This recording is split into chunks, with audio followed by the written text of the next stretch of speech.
गति के दो मुख्य प्रकार होते हैं, समान गति और असमान गति। आज हम असमान गति यानी नॉन यूनिफॉर्म मोशन के बारे में बात करेंगे। असमान गति का मतलब है कि किसी वस्तु की गति समय के साथ बदलती है। इसका मतलब ये है कि वस्तु की गति एक समान नहीं रहती। उदाहरण के लिए, जब हम सड़क पर गाड़ी चला रहे होते हैं तो कभी हम तेज चलते हैं और कभी धीमे। यह असमान गति का एक सरल उदाहरण है। अब असमान गति को समझने के लिए हमें कुछ महत्वपूर्ण अवधारणाओं पर ध्यान देना होगा। सबसे पहले हम स्पीड और वेलोसिटी की बात करते हैं। स्पीड केवल यह बताती है कि हम कितनी तेजी से चल रहे हैं, जबकि वेलोसिटी दिशा के साथ गति को दर्शाती है। अगर हम एक ही दिशा में चलते हैं तो वेलोसिटी स्थिर रहती है, लेकिन अगर हम दिशा बदलते हैं तो वेलोसिटी भी बदलती है। समान गति में हम अक्सर एक्सेलरेशन का जिक्र करते हैं। एक्सेलरेशन वह दर है जिस पर गति बदलती है।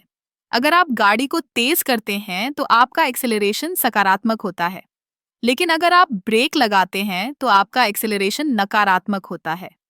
अब चलिए एक उदाहरण लेते हैं। मान लीजिए आप एक साइकिल चला रहे हैं। शुरुआत में आप धीरे धीरे चल रहे हैं, फिर आप तेजी से चलने लगते हैं और अचानक से एक मोड़ पर आपको धीमा होना पड़ता है। इस पूरी प्रक्रिया में आपकी गति लगातार बदल रही है। यही असमान गति है। असमान गति का एक और दिलचस्प पहलू है कि यह हमारे चारों ओर के कई प्राकृतिक घटनाओं में भी देखने को मिलता है।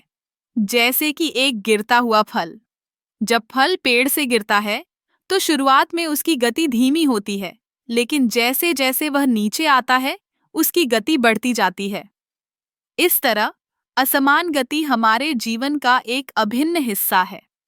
चाहे वह गाड़ी चलाना हो, साइकिल चलाना हो या फिर किसी भी प्रकार की गतिविधि, असमान गति हमें यह समझने में मदद करती है कि गति कैसे काम करती है। तो अगली बार जब आप सड़क पर चलें तो ध्यान दें कि आपकी गति कैसे बदलती है।